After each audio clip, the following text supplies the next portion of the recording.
So I watched myself some of the Women's World Cup final, and I'd made predictions. So I thought, well, I might as well follow this. And I'd put it to everyone, the game will be settled tomorrow by just a defensive blunder, a calamity at the back. And it's whichever team is able to capitalise from a defensive calamity, that'll settle the game. It's like women's football, everything in my mind, having someone who's a football guy, every game's settled by a mind-bending mistake. Now that can be what happens at the top level of the game, but it's not often it does, and when it does, it's the only story. There's no escape. There's no escape from the shame of being the guy who dropped the bollock in a game of football. Usually you do something rash in the moment, get yourself sent off. That makes you the headline. Remember when they were hanging effigies of David Beckham for stupidly getting himself sent off, just being a bitch? Well, the backlash he faced was that it took him about 3 years to win the fans back of every other club but United.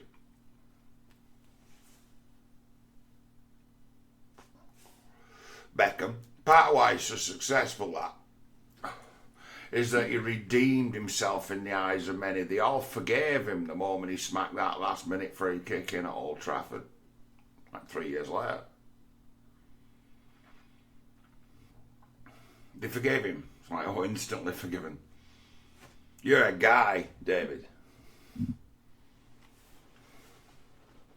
He's always my guy. I always liked David Beckham. It's like, but don't put the weight of the world on his shoulders, because he's a kid. Same age as me, David Beckham. The same school year. That whole generation of greats, really, that United brought through, they're all from my school year. The golden generation. So you don't put the weight on the world on his shoulders, just like you wouldn't put the weight of the world on mine. It's like, put me in a spat with Diego Simeone, and it's like, he's always needed a good kicking, hasn't he? Bang. I wonder how much fun that would be. There's a thing about being a kid footballer of that generation and play at the same level. The highest level you play at as a kid is for school. So I always used to think about, if I ever broke through and got into the pro leagues, who would I really enjoy giving a good kicking to? It's like the day I get to play against that Lineker, bang, he's going up in air. There was a thing with myself and my father. We're both secretly fans of John Terry, the defender, He's another one, same age.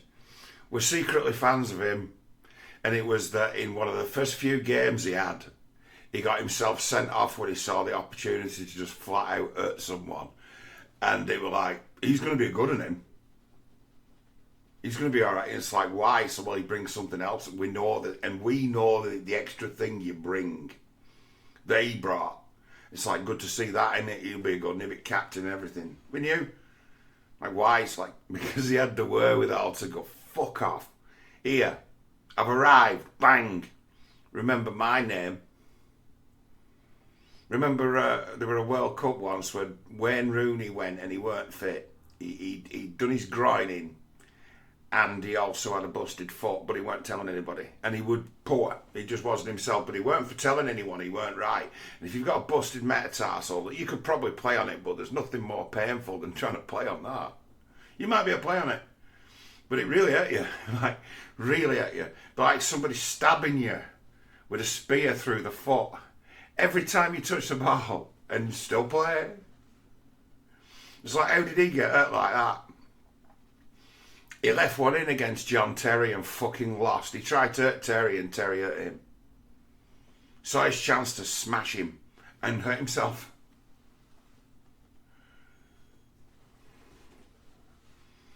And it's like, he was dumb as shit, wasn't he, Wayne Rooney? Yeah.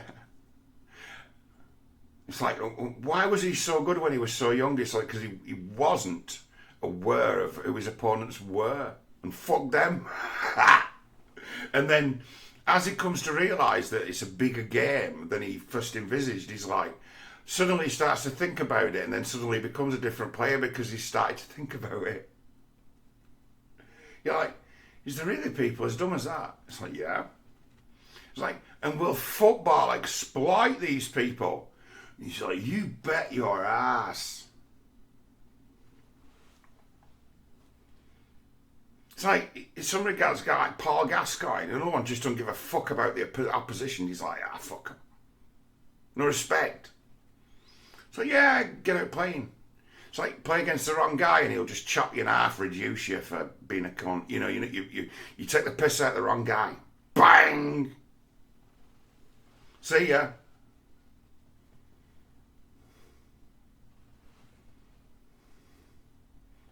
You know, old stories about Ryan Giggs training with Man United, going around Viv Anderson and like taking the piss a bit, and it be a matter of, you do that again, I'll fucking make you pay. I don't care how fucking old you are. Right. Bang. So I've seen this before.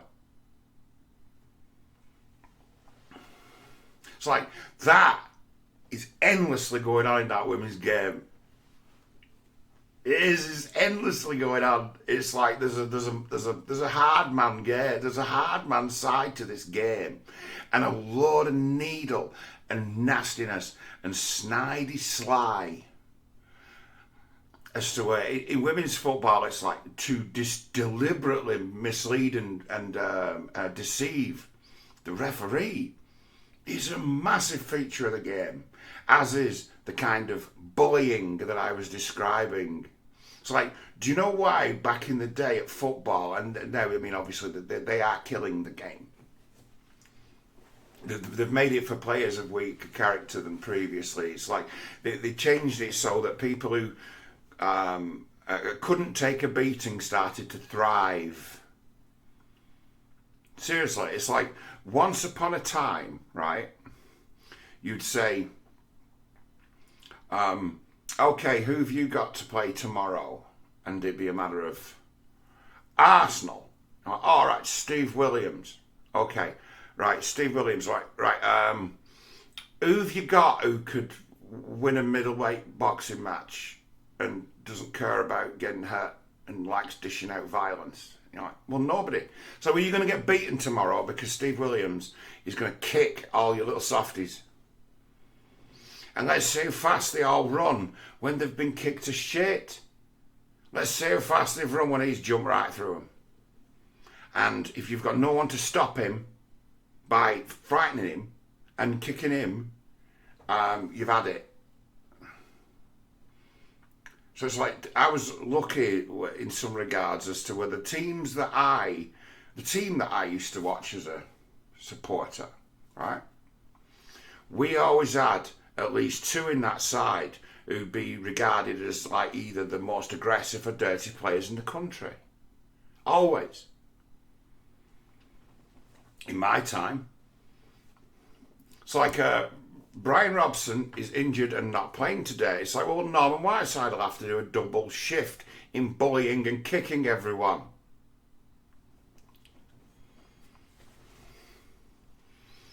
And it's a matter of that Roy Keane comes on the scene. Fight and goals. Hard little bastard. An Irishman.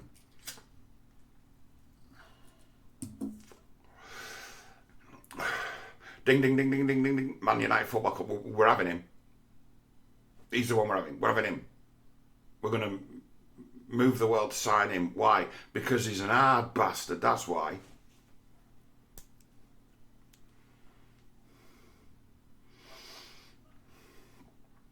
It's like strange players who've ended up at my club, like Steve Bruce.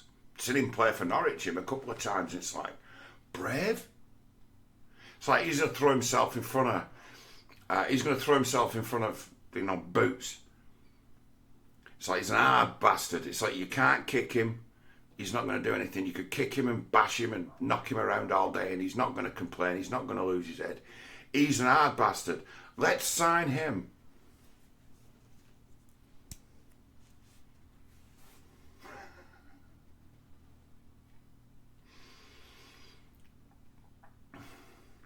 It's like Leeds United signed Gordon Strachan. Gordon Strachan was a football genius from the 1980s and 90s. A football genius, a brilliant footballer. And it's like Leeds sign him. Like, right, well, we want him to play in the centre of midfield, where he's not used to because he can pull the strings a lot better. He's limited on the right. He's definitely better in the middle, which is true. As the game had changed. And it'd be a matter of, yeah, but we're playing in League One, and like the guys in League One are going to want to just kick him up in the air and put him out for the fucking season. You kick him as hard as you can and break his legs, and the worst that can happen to you is you get a red card, a couple of weeks off, and he's out for a season. And that'd be what's in the offing. It's like, what do we do about that? We sign Vinnie Jones to play next to him.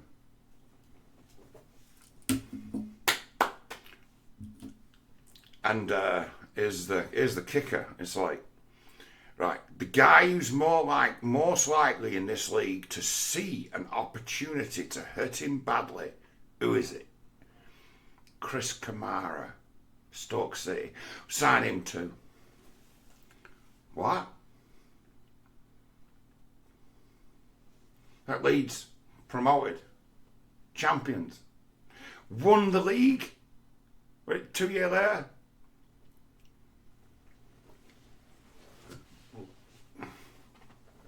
It's like we've got all these quick and talented ball players. We've got a good side here. Yeah, what happens when everyone starts fucking kicking them and there's no one reducing it? There's no one getting their own back. What? That's a thing? Yes. You got to. They call the England women's team are called the Lionesses. Well, lionesses are famous for. Why would you call someone a lioness? Well, lioness kill you stone fucking dead. Not even think about it if you were to go anywhere near her kids.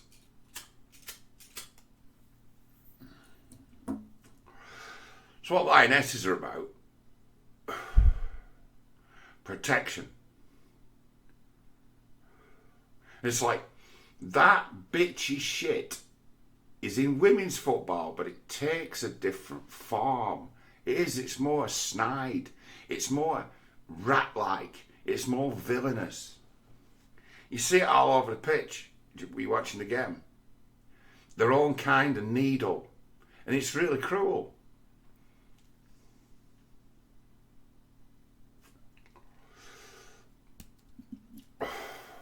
And it's like, there's a lot of men who fail to make the grade at football because of temperament, how well they react to what's going on. There's nothing wrong with their ability. Brilliant players. Some of the best, some of the most talented, skill for being able to do things, and be dangerous players don't get to play, and it's why it's like, because that guy, when he starts sulking, and he gets upset and he starts mouthing off. And when things don't go for him, he doesn't just react badly himself. His cancer spreads through the team. You don't get to play. Once upon a time, they used to weed that out. And do you know how it got wet? Do you know how it got wet? Do you know how it got, like, weeded out a game? Like, slam, get down. Whack. See how good you are now, you hurt. Let's see how good you are now. You are afraid of the guy who's marking you. See how good you are. It's like that goes on all over the field in football. In the men's game, they've done everything they could to stamp it out. So now you've got this new emerged sort of titan or pillar who you run into him and hurt you bad. He's just there. He's just stand there, use his body, and let you slam into him. It's like, I'm a pioneer of this style of football. It's where with me, it's like, I say, if you want to see a proper footballer, Google a guy called Bobo Balde, Bobobalde. It's like he'd play for me anytime. He was brilliant. And it's like, what made him so brilliant? It's like, if you ever went shoulder to shoulder with him, he would just knock you off the pitch. He was so powerful. Bang! Be miles. Bang! He's smashing people for miles. Just burying them. And it didn't kick anyone. Didn't hit anyone. Didn't thump anyone. Didn't pinch anyone. Didn't step on anyone. Didn't shove anyone. They just went boing. And it's like football, me, it's like I was murderous for hurting people playing football. And it'd be giggling, right? Did I kick him? No. We did when I was a little kid. Used to kick everyone to bits when I was a kid. And then they made it all illegal, so you were getting straight reds for professional fouls and stuff like that. When they made this professional foul a straight red, I had to eliminate it from a game, and actually made me a better player, because previously, if you got past me, I'd say, oh, free kick, fucking get out. I'd just take you out. Deliberately. I didn't have any need to go and get to that ball if you were running through. If you'd run past me, I just had to take you out, and I'd just concentrate on taking out the player, and I'd make sure I took the player out. Like, you ain't scoring, get out. And what was the punishment? Usually a free kick. You might pay the price at like under 16s football, even at a good level. You might pay the price for giving a free kick away in a good position. You might pay a price for that 1 in 10 times, maybe even 1 in 20. Not the easiest skill in the world to score from a free kick. It's like, here's where your free kick's going to be. Get down. And then they banned it completely and made it so it's just a straight red. And when they did it, everyone agreed with it, even me. I'm like, yeah, fair enough. I don't have to. I can't bring you down anymore. But before then, that was actually part of the game. You only had to be fast enough to catch the man. You didn't have to get the ball. You just had to be fast enough to catch the man. And I was always fast enough to catch the man. Get out. Fuck off. So as part of the game, you'd be playing, and one of your forwards would get through, and one of their defenders would knock him on the face, and they'd go down, you'd get a free kick, and that's all you got.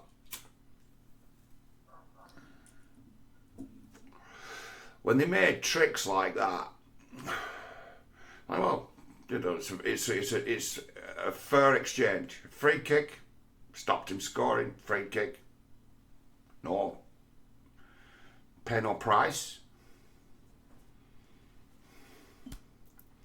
Great, it's a good deal. But that'd then be part of the game as to where them forwards had to get the fuck clear of you. They had to make it so you couldn't catch him, but if you were quick enough to catch him, you could always catch him. The pitch is only so big.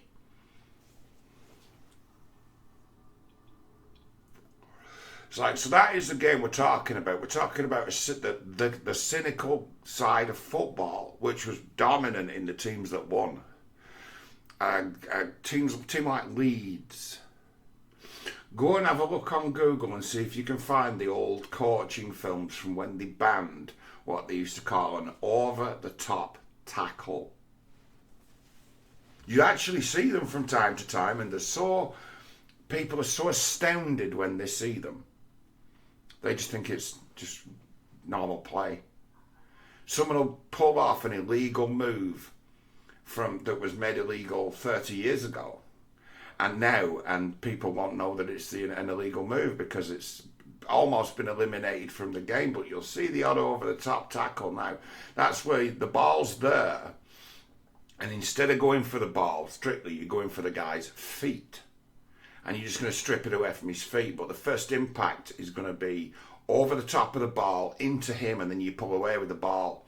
It leaves the guy in usually a broken heap, but it actually looks like a legitimate tackle. But the movement of coming down over the top is easy to spot. So it's an over-the-top tackle. You get seen doing that, putting your foot between ball and man and catching man. You're gone.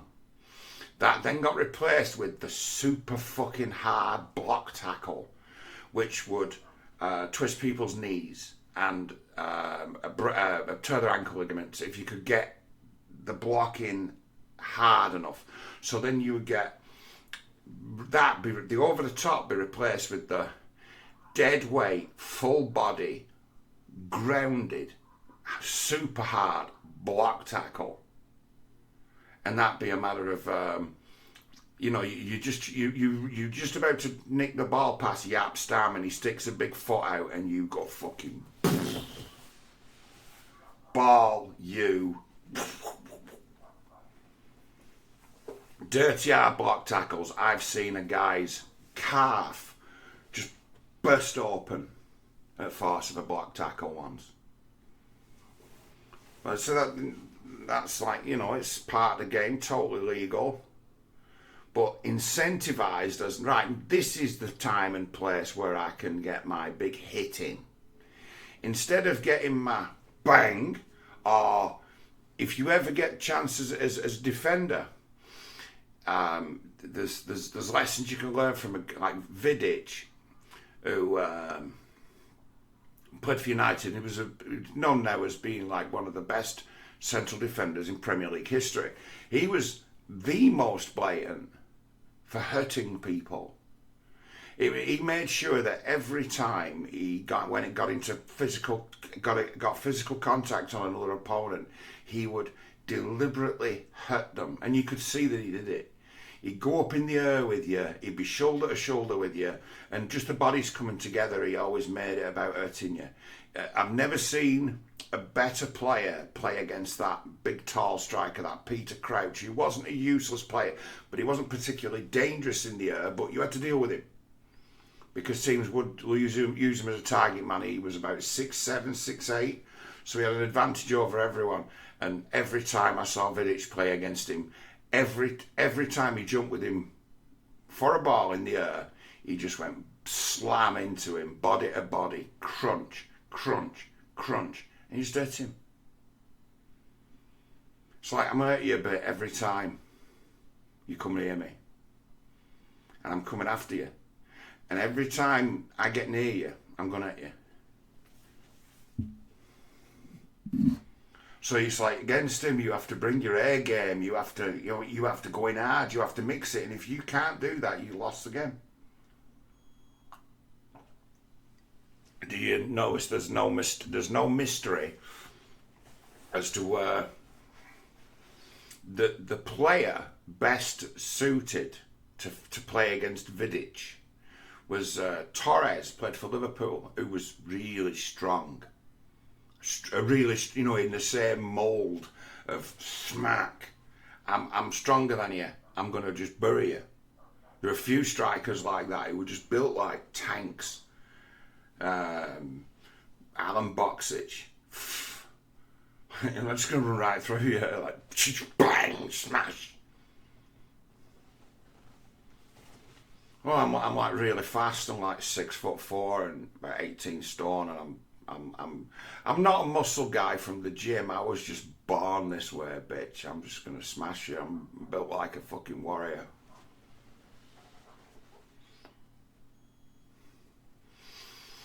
Like Vidic and Torres used to come together, and Vidic gets sent off because Torres could actually out-muscle him. He was actually stronger than him. They'd have a coming together that the guy who's the strongest is going to come out of this if they both go in full gun, hard. And they'd be coming together like that, and Vidic would end up sent off. And it's like, why? It's like, he's the only guy who can mix it with him. Everyone else loses. It was obvious to me that, it's like, in a way, that Torres found him out, Vidic. As good as he was, he found him out. But you just have to overpower him and don't be afraid. Eventually, it's like you break through him with your strength, and he's gonna have to bring you down. Off balance, gone at the game, not giving it up, get out. And he'd be right. That's how that Sergio Ramos would end up getting himself sent off. He's one Sergio Ramos of Real Madrid. If I could have had some kind of magic machine, I'd love to just set up a game. If you could set up a game like in FIFA, if you could set up a game in heaven, I'd like to play as a striker against Sergio Ramos and see if I can get him sent off. It's like, okay, we've set up John, what are you doing playing up front for Barcelona? I just wanted to play against Sergio Ramos. I've just hacked it. It's like, you're not going to do so well at this level, John. He said, yeah, but I might be able to get him sent off. I want to run some theories against him. I want to see if I can get him sent off. Oh, fair enough.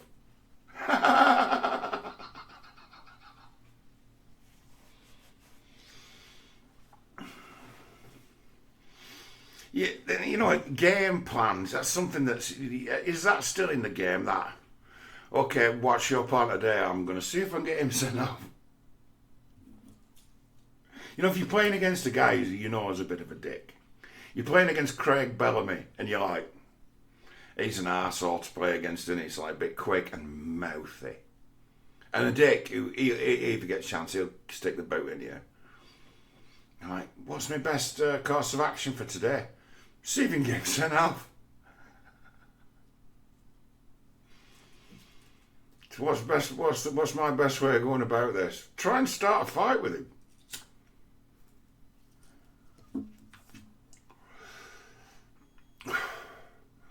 It's like that first time you get the better of him and give him a nudge, call him a bitch and see if he comes at you. What? Yeah, and if he doesn't, try it again. And then when he loses his rag and he's like, fuck it. You're like, what are you on about? Ref, he's lost it. He's lost his cool. He can't handle it. He's not a man, is he?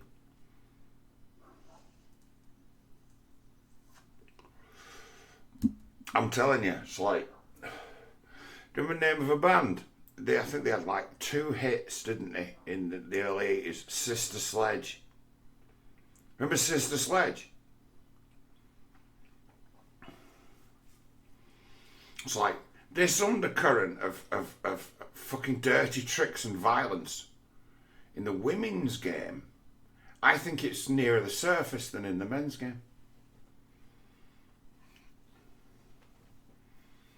I think there's psychological mind games and like beachiness. Just towards the end of that game, there was that chunky James Quick, but to my mind she'd be injury prone. Why, John? Looks highly strung, like she's powerful, like she's got a lot of muscle. So she's overweight. She'll never be able to stay that quick. Part of her being that quick is her being a bit hefty. And it's like, it's not a shape that lasts on a footballer. And there's no additional training because your body will develop out of that. So like, she's 2 stone overweight or she's always going to be injured. What kind of injuries, John? Knees. Ankles. And then when she makes the adjustment and she can't run quite as quick as she did, it's like she's then going to start suffering with hamstring injuries. What? Yeah. It's like, John, how can you tell all that? Because she's playing 2 stone overweight with a bad body shape, but they don't seem to care. They'll play her, It's like her brother's an exceptional player, but he's like that too. He's athletic, he's highly strung, so he gets the kind of injuries that sprinters get, which they can never avoid because they're like high wear and tear. They're like race horses. So they get race horse injuries.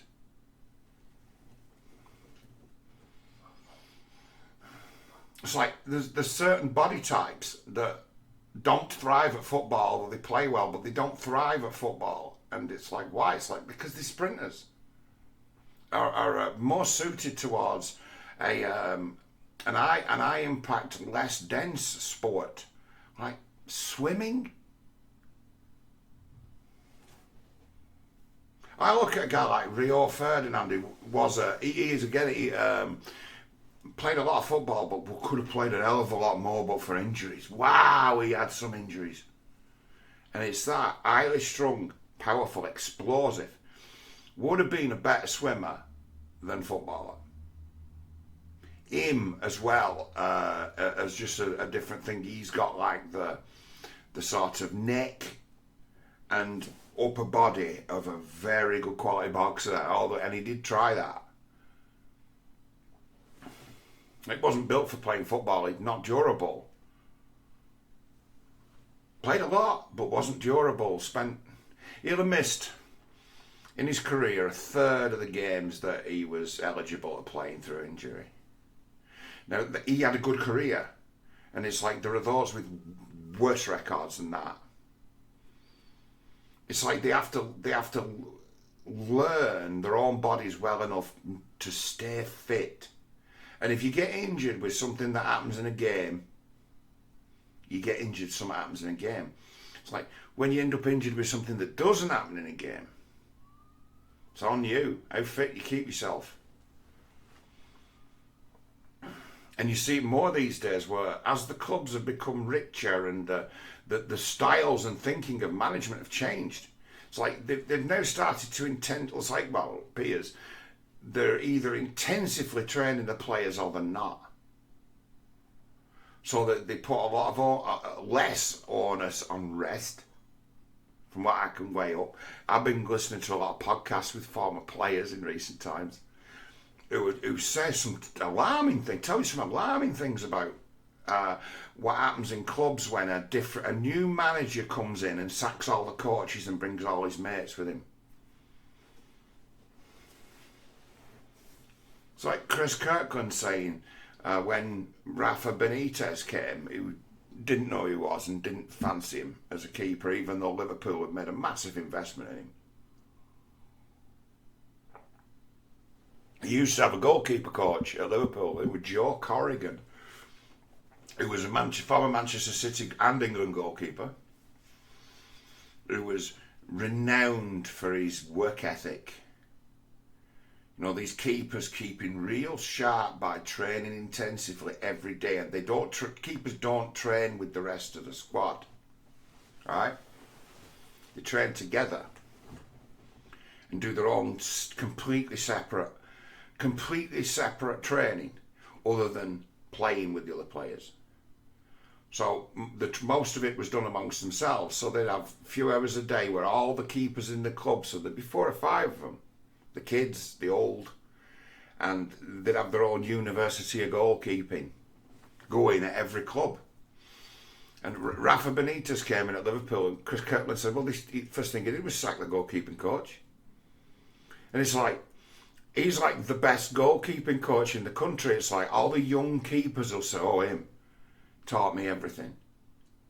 So you've got the best goalkeeping coach in the country that everyone else would like to have, and he brought in some guy with him from Spain who didn't speak a word of English, who spent, as Kirkland put it, all day in the canteen chatting up the women. That's all he did, was hang about and watch daytime television with a tracksuit on. They never saw anything of him. So the goalkeeper coach has been sacked. He wants to bring in his own keeper, this Pepe Reina, who this goalkeeper coach is a friend of. He's already been brought in. He's Pepe Reina's personal trainer, if you like. And he just brought down Liverpool's organisation for how it develops and trains goalkeepers. You'd think that'd be important, wouldn't you? But no, it's not. It's like managers come along, and then the manager comes along and he tears down whatever's been built behind the scenes that the players relied upon. And they don't care. So more and more players have started to train themselves. So it's like, what kind of regimes are these players following these days? And I'll tell you, testosterone replacement therapies. You know, the stuff they're selling, these supplements they're selling all over the place, you know. Footballers, the kind of people who'll order every supplement off Alex Jones's website and take them all at the same time.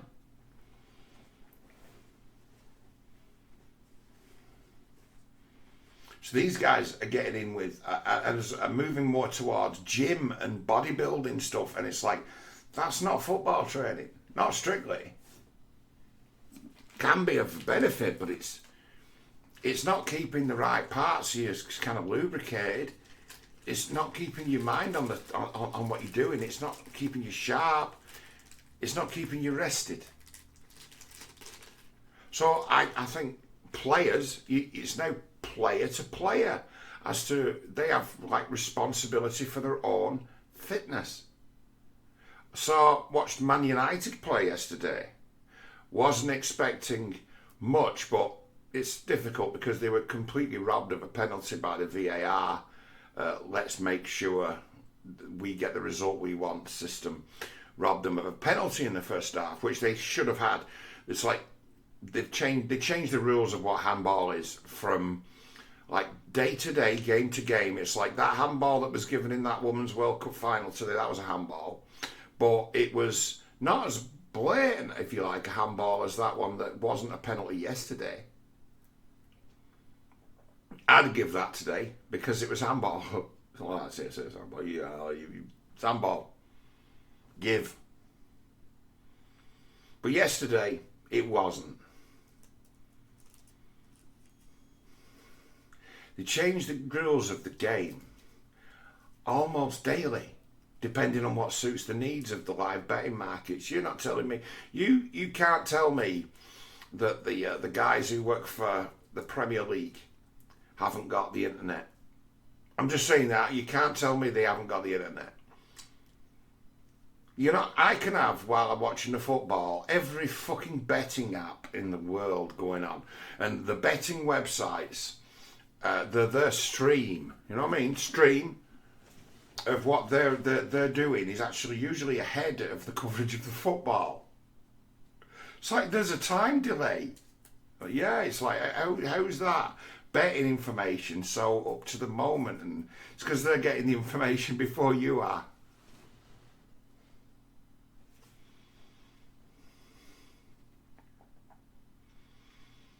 It's like you can't tell me that those betting markets now that where you can have a bet on practically anything during the game don't have an effect on when someone's got the arbitrary power to say yes or no goal, yes or no penalty. Just intervene in the game and say, right, yeah, give that or don't give that. Ask a referee to overturn his decision based on a TV replay, and then everybody gets to see the TV replay that he's watching, and he sees something different than everybody else in the world who sees it. What you've got there is a con. And at the same time, FIFA have announced a crackdown against dissent by players and managers at the same time as the robbing and blind. So that's kind of a punishment beating, like a shit test. That's psychopathic. It's a sadistic method of control and torture called VAR.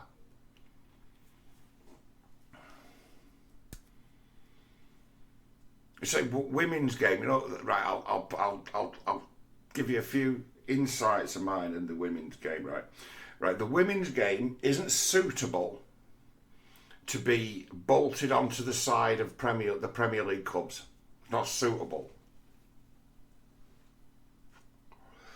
Because the Premier League men's clubs are going to have to subsidise them. And there's something called relegation in football. Now, you see the sort of money changing hands for female players now, for women's players now. They go for transfer fees. We've had the first publicity stunt £1 million transfer, haven't we? Long since. The men's clubs can't carry an extra squad of wages. Because when you get to looking into how much money women are on, they're on more than guys who play at like second level. These girls who are in this Premier League, they're on some proper wages. They're on proper money for playing football now. It's like when clubs in the Premier League, see, in English football is actually unique in this regard. You can keep falling like a stone right to the bottom. In 4 years, you can go from Premier League to Conference to National League. You can get relegated year after year after year. And teams do. Teams also get promoted in consecutive seasons. It's like, and that's based on the fortunes of the men's game, and it cuts its cloth accordingly. Now, I think my favourites to go down this season have changed. My favourites to go down this season were West Ham, and then they pulled out of signing Maguire. So now they're not my favourites to go down this season. Of the medium-sized clubs that you'd expect their history say that they have a chance. Clubs who are on the edge of destruction, like Everton. But West Ham were the team I had marked down for collapse. Well, what happens if West Ham's women team wins the league and has got then having to, now they've won the league, which has got no prize money really. They then get a load of these women players come along, 5 or 6 of them say, we've just won the league, we'd like to have a new contract, like men players would do in the big league. I've just won you the league, can I have a new contract? So you're Jamie Vardy and you just won the league for Leicester, and you turn up in the chairman's office and say, do you think I might be due a pay rise here? And you get one. Well, the women would get one too, because the clubs would be so frightened of getting called sexist that they'll have to pay them more. And it's like, what if you win the worthless women's league and your club gets relegated from the Premier League at the same time? You're not going to come along and say, well, we're going to get a big dump here in TV revenue and advertising revenue, and we're going to have issues with players' contracts who've got like relegation release clauses. That means we've got to let them go at cut prices and stuff like that. We're going to have to recut our cloth quickly. You'll never hear it come along as to say, oh no, the club can maintain its budgets this season because of all the wonderful prize money we made from the Women's League. Women's football should not be shackled to the men's clubs. It will take them down like a millstone if the fortunes of the real team take a dip. If you get a financial disaster club, because there's millions of them now, it's a bad word. There's many of them now, right? Your Sheffield Uniteds and the like, who've got no money. Your Everton, who's like loan repayments are like 50 grand a week and things like that. No, it's a ridiculous amount of money I was reading. They're just, the servicing of their old debt costs them, the figure was that they're losing 50 grand a week on their overheads. Like, and what's service of old debt? Who's the old debt to? The owners. What? Yeah, these guys who come in and buy the clubs and spend all this money on players, they loan the money to the clubs. It's like they can't lose on these transfers. The guys who are putting the money down to buy these players for exorbitant, oh yeah, of course we'll give 100 million for him. They don't spend it out of their own pocket. They loan it to the club. And then years later, when that club's dropped down 3 divisions and this big money guy is, not interested anymore, all he wants is his fucking interest payments and his fucking money back. It's like they stiff the club with the debt when they're no longer interested in financing them. They do that, John. Yeah, going way up how many clubs the finances are set up that the guy who owns the club, who's injecting all the money to buy the players, gives the club a loan to buy the players. It's like, it's a money laundering scheme. He's like, Yes, it is. Yes, it's money laundering. You got it. It's a money laundering. It's like, like someone use you can actually use a bookmakers to launder money. You can use a gambling machine to launder money. Well, a football club as a means to launder money is just one of the best that's ever been devised. It's, the act is smokescreen behind, was he a good or bad investment or signing? It's like, real money got spent, every penny of it, and he only lent it to you. He didn't put his hand in his own pocket. You were sat with the debt. The club is in debt. And then when someone else comes along to buy the club, it's like you're buying that debt. So when you were talking like Man United, when they say they're trying to sell it, looking to sell to Arabs, and they're like billions. So yeah, we want our money back that we lent the club. What? That's why the club's in the billion mark. It's like we have to be able to cover all these bets.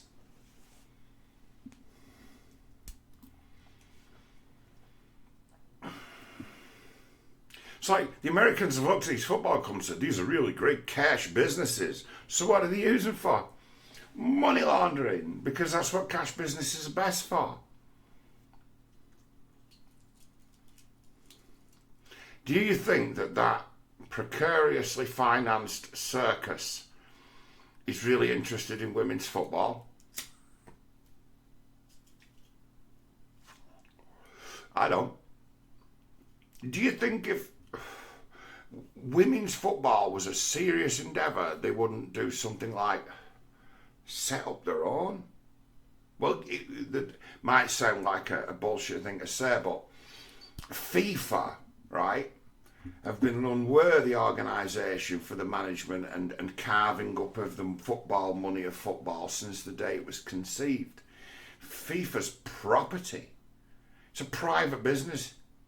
It's like, what do? So they own the television rights to all kinds of things, and they own the names of things as well. What? Yeah, they own the World Cup. They own the concept of the World Cup. They own the right to sell and license the FIFA brand or badge. I think that's what they are, yeah. And there's been attempts made in the last few years to dismantle them and UEFA by the big clubs, but the propaganda was too strong. They were able to manipulate, the big names in the game were able to manipulate the fans into resisting a challenge to FIFA and UEFA's ownership of the game, because the people who own the clubs are completely beholden to guys who are endlessly corruptible, but someone's already corrupted them already. You can't corrupt them. They already belong to someone else. So it's like a gate-kept closed shop, and it doesn't matter how much money you bring to the table, you're not allowed to buy yourself a place at the table because it's already been stitched up. So if women if the sort of football federations really cared about the women's game, they would separate it from FIFA and sell it themselves. Nothing to stop them doing it. The best way for women's football to get big is if it follows the same model as cricket. How much money's made these days by professional cricketers? It's like, wow, it's like once upon a time those guys were they'd give up playing cricket and they'd go and buy a pub, and they'd be on far more money running a pub than they would be in professional crickets.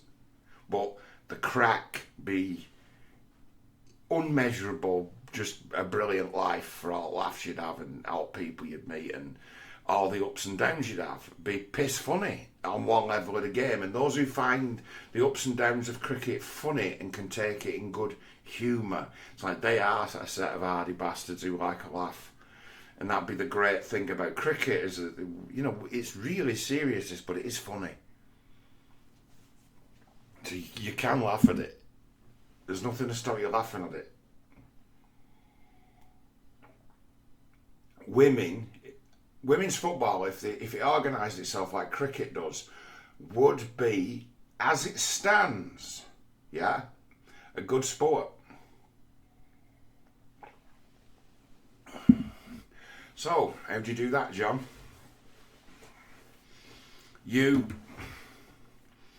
This Women's Premier League thing they've set up in all these countries, you break them all up. And you give all the players their own registrations back. And then you create a managing body based on the rules you've decided. Yeah? And then you start fewer clubs, but their own clubs. And they'd be franchises. And each country that wants to play in it could have, let's say, 8 teams each.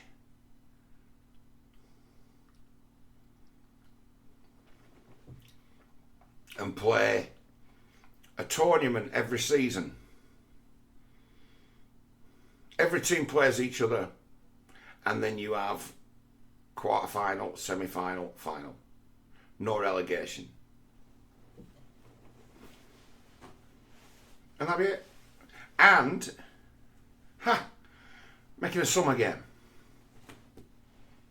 So it's competing for an audience with rugby league and not football, because it will lose. It will lose against men's football at any standard, because the product is not as good if you think of it as professional product. So you reduce the number of players, because that competition for places would make a massive difference in the quality of the game. And then beneath that, right, that kind of thing, if you can get, you don't need your own stadium. You do licensing deals with the big clubs to basically hire venues, fill them, and then, you know, I'll go home. Run tournaments like that, and then have those leagues then compete in either European or a European club competition, which take a smaller form and then be another 8-team knockout, and have like a far worthy at the end women's European title that's really worth something, because it's hard to win, because all the best players are now playing for someone, and the clubs, there's no relegation. So no relegation is the only way, right? And this is maybe this is the thing I'm with. It's like the contracts that women want, where they're saying unequal and equal and equal, right? What they're asking for is impossible when they're connected to clubs that can suffer relegation. So they need a completely different kind of tournament. They need something like they run in America for them. Like, you can't be relegated from the MLS. You can just come last, and you just last. You came last. You didn't get relegated. No promotion, relegation is the only way that they can give women contracts that are actually worth something. Men's football, the contracts are worth something until they're not. But a guy like Sid Maguire, he don't want to leave. He don't want a pay cut. He's 30-year-old. He doesn't want a pay cut. You don't blame him. He's got a choice of leaving and taking a pay cut. He's going to be on less money, a bit less money, but he's still on brilliant money. But he can sit where he is and not get played and play in the reserves or for the under-21s and get paid his regular wage, because his regular wage has just gone up because he, on paper, just qualified for Champions League. Right? It's like, that's sustainable in football. Big players do that. eventually they remember why they started playing in the first place, and they get itchy and they get out of there and they play again. Or the shame of it, people coming at them saying like, you owe it to yourself to prove that you can fucking play. You're under a cloud, you need to prove you can do it. You're a divisive player, you need to show people.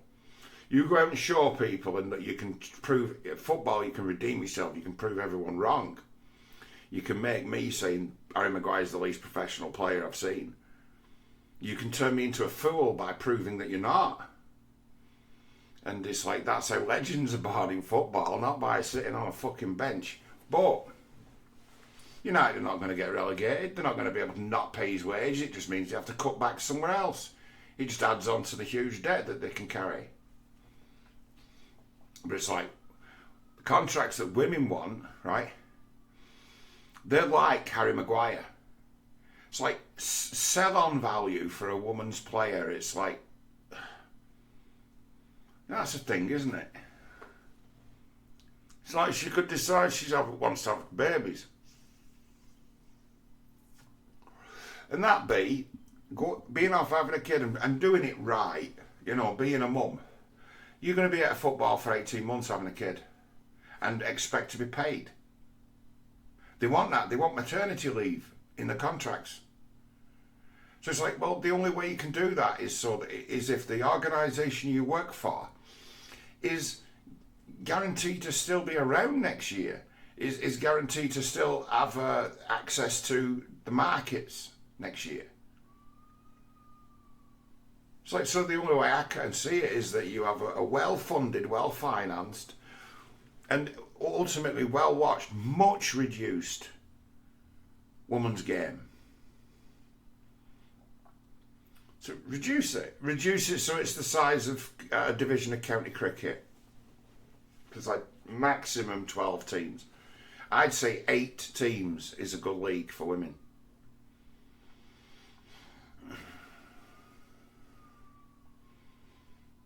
Play each other once.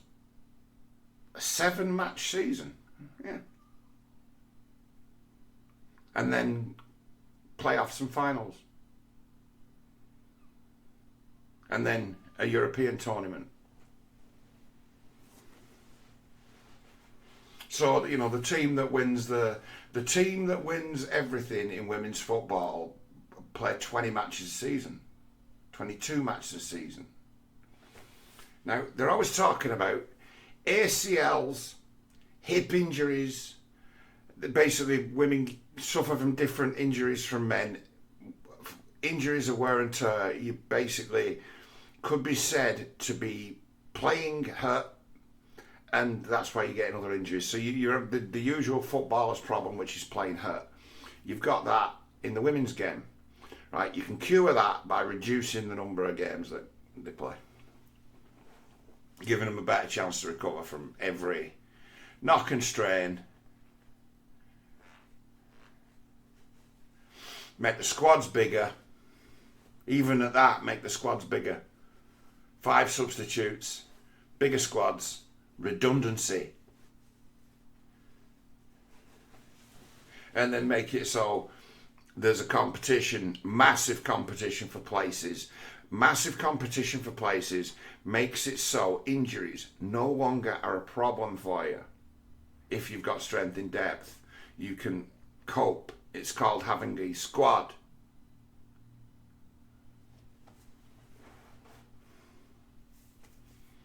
I say, the big mistake that's been made is that you've got now football, a Women's World Cup football in spectacle, where they've given it the razzmatazz and the hype, and the product on the field is not ready. It's of a low standard. But we see flashes of really good play. We see flashes of invention. It's all there. It's mixed. You watch a movie and there's a bit that spoils it. It's like that. And, like media not calling for players who are poor to be dropped because it's negative, toxic. and pretending that the manager is an all-knowing magician that has far more agency and control over the game than... That's come from people playing too much fucking FIFA, that, hasn't it? So I know a thing or two about football management. Do you want me to give you my lesson on football management? Right? I'm from like the Brian Clough School of Football Management. I'm likely the last of these, one of the last of the students of that game, right? And it's not that difficult, right? You trust your players to be focused and intelligent and take the job seriously. And your job is to remind them of the responsibility they've got to themselves and you and the fans to do their best, to be switched on, to have themselves in the best condition to play.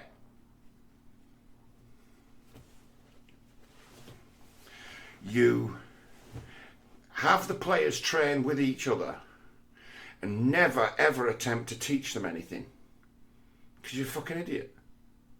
They're playing, you're not. Don't care how good you were. Don't care how bad you were. Don't interfere with what the players try to put together themselves.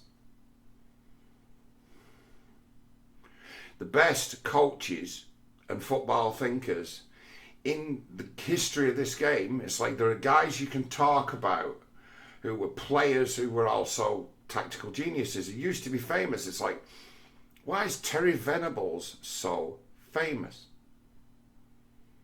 Because he's a tactician.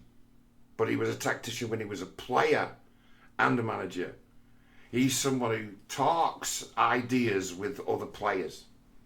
Hey, you know, if we tried this and this and this, and he puts ideas in their heads, and then they talk about it, and then they go out to training, and then they try it. Oh, well, I'll give it a go at that. Oh, you see, I did that. Yeah, see, you get that. It's about suggestion, right? So you can make suggestions to try to teach somebody something ridiculous, to suggest an idea or a thought.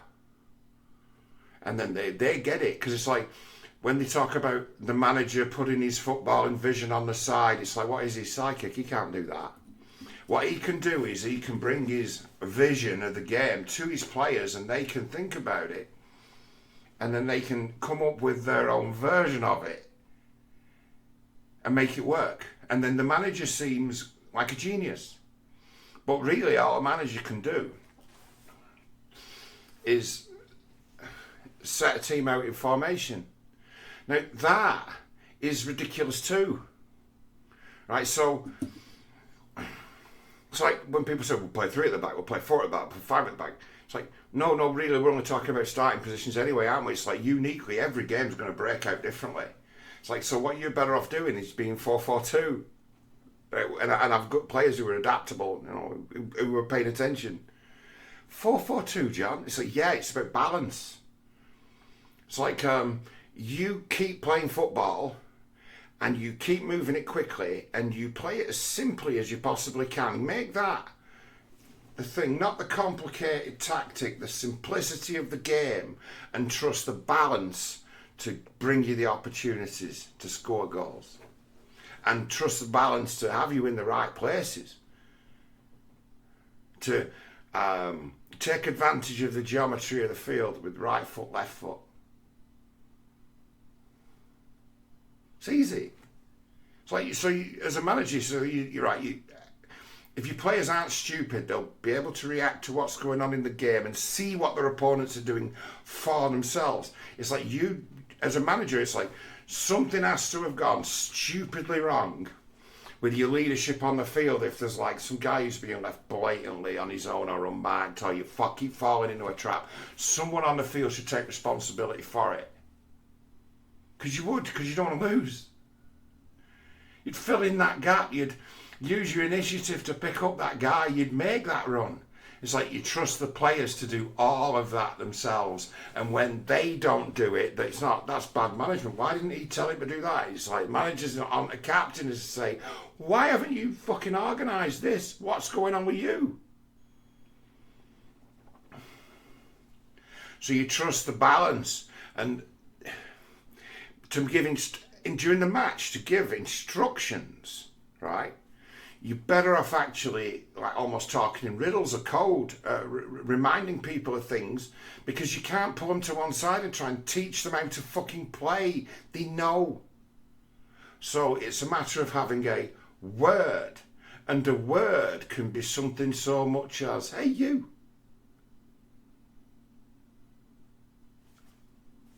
What were we talking about? Only yesterday. Get on with it. And he'd be like, oh yeah, yesterday, all right. Oh, that one I promised that I'd, oh yeah. Half time, right? Half time. You know what half time is in game of football? It's usually a load of shattered blokes who have just like mind wiped because the whistle's blown and now they're just puffing and blowing. And do you think you can get any sense out of football at half time? No. Not much. Some you can. But it's like, they're not the ones you need to get to. They're not the ones you need a word with. So as a manager, what you do is you never let your team, at half time, you never let your team separate and go and walk off and do their own thing. If they want to go for a piss, you let them go for a piss.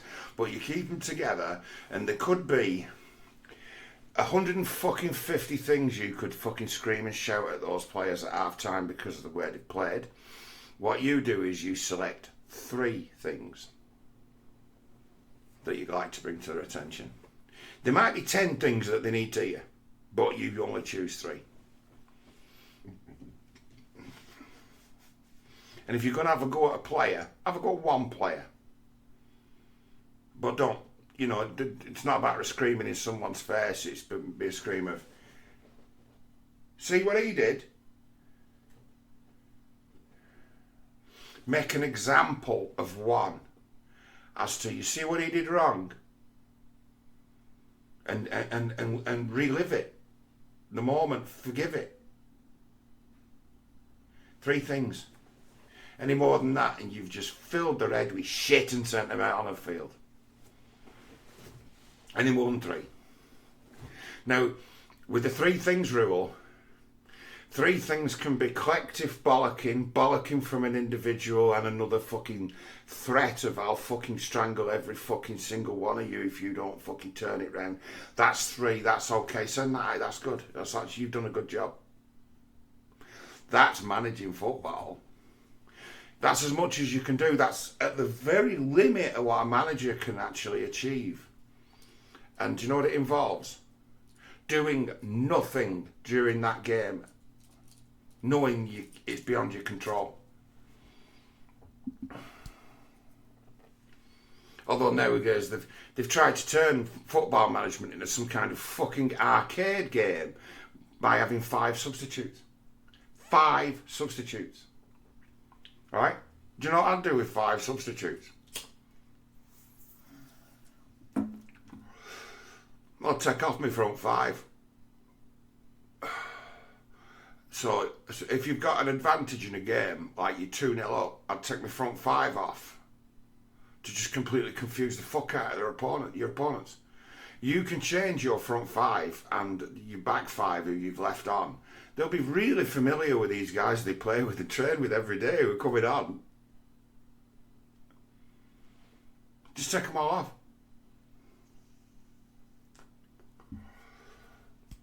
Yeah, said to your opponents, right, we just outfoxed you with our real team. Now we're going to send on the reserves and you haven't got a fucking clue what we're going to do.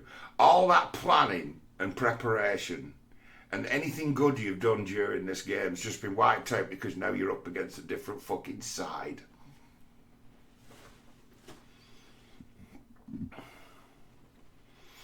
I'd have, we can have 14 players on bench.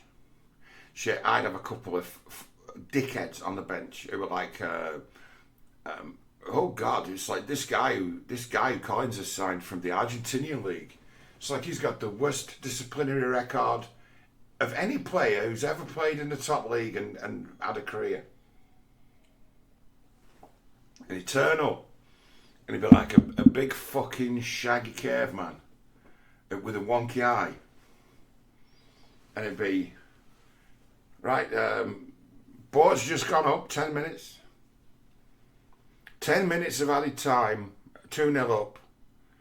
He's sending for the big shaggy Argentinian caveman. So Gabriel Hines joke. He's putting Gabriel Hinze on.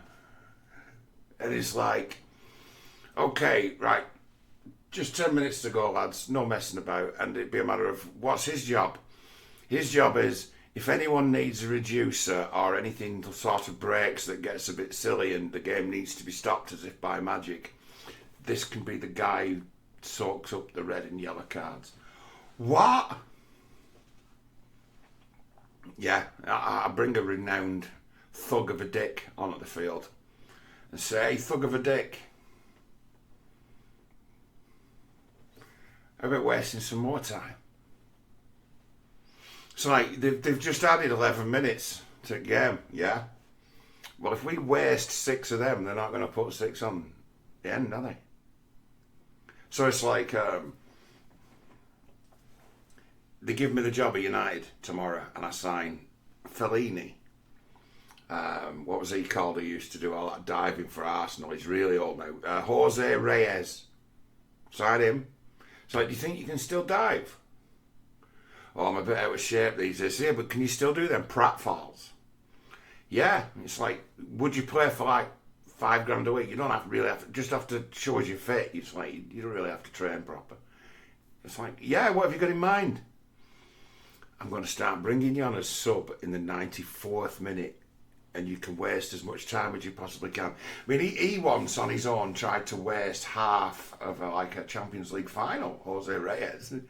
Jose Antonio Reyes, he was an extremely gifted player until he worked out that, I think actually he was part of Arsenal's game plan as to where that was his job, was to waste as much time as possible when it was fortuitous. And he just used to pretend to be injured all the time. Do you know what happened to him in the end? He got injured and he was just, gone from the game. But he pretended to be injured all the time for years. I'd sign him. I'd be like, oh, here's a better version of it. I'd get on the phone to him and say, Jose, and he's like, see? All right. You know, when you used to play the cunt all the time, pretending to be injured, to waste time, and he's like, see, senor? It's like, have you spotted any prospects? Have you spotted anyone who's got that gift? Can you recommend me a few players who've got it going? He'd have a fucking list, wouldn't he, of people who followed in his footsteps. Ask him out the side. Get on phone to Fellini and say, hey, mate, it's like, terrible player, but that ability you had to like foul people and just get away with it because it seemed clumsy. It's like, I recognise that as a skill. It's like, you, sir, are a master of time and space.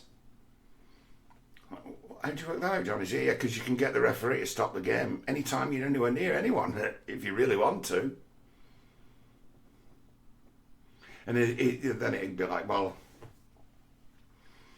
you really want to have a word with Patrick Vieira? Well, yeah, he has got if you want to go and check the stats, he is the guy who committed the most fouls for the least bookings.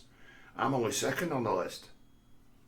Ask Patrick Vieira. It's like, he used to get away with fucking murder every week and be like, oh, well, endlessly, cynically fouling people. He was the master of giving a free kick away that he didn't get booked for. Go and ask him. So you go on Patrick Vieira and you say, Patrick, have you spotted any more of these masters of time and space like you be? A cynical, dirty bastard who'd stop the clock all the time. And he'd be like, fuck off. You're a United fan. You're a United guy. I only work with City and Arsenal. Fuck you. You're like, oh well, I never liked you anyway, arsehole. It's like, I'm glad Keno scares you. So you'd be scared of me and all. Fucking twat. But those are the lines we're on. I see holes in this game now. for people who want to be clever to win by being cynical. And if you like playing the system, cheating, gamesmanship, brinksmanship, I just see the opportunities for it in every fucking corner of it. It's just beautifully, perfectly corrupt. But the VAR guy, the VAR guy can fuck you proper. Cost you a goal, probably get you relegated. Get a penalty, you don't get a penalty because of him. You get relegated. And then you've got, the whole world comes crashing down, and then 3, 4, 5 years later, they're like, we're fining you and deducting points for financial irregularities. It's like, what about the fucking financial irregularities of how that VAR guy seems to get fucking paid? It's like, is he arriving by helicopter? Is there any signs that this guy may be taking money from elsewhere? But it's like, the league will fuck you over and then fine you.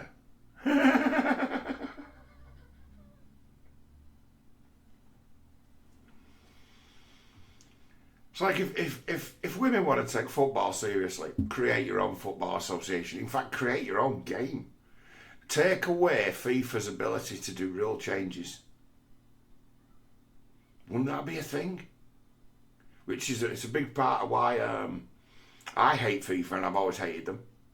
It's like, how come some guys in like Brussels can change the rules and I have to obey their rule changes playing in the Rochdale Alliance League? It's like, it's a circus. But they say the circus has just got bigger, and now it's a big fucking ridiculous, just wide open money laundering circus.